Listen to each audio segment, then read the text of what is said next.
Hello everyone, welcome back to our channel Fielding English, where we help you explore and understand the English language. Today we are diving into the versatile world of phrasal verbs, those dynamic combinations of verbs and particles that add richness to our language. Our focus, fill up. But first, what does fill up mean?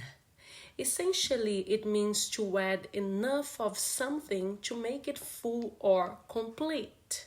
Now, let's explore this in action with 3 examples. The first one, imagine you are gearing up for a road trip. Before hitting the highway, what's the first thing you need to do? That's right. Fill up the tank with gas.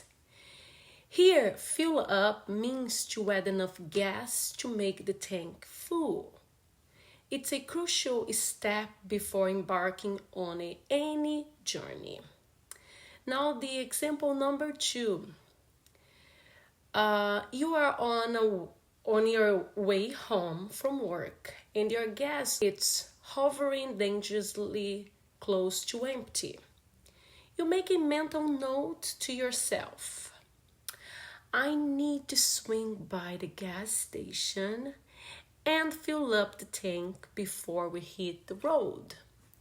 In this context, fill up emphasizes the action of refreshing the gas supply to ensure a smooth commute. Now let's see the example number 3. Let's talk weekend getaways. You are all packed and ready to hit the road with friends.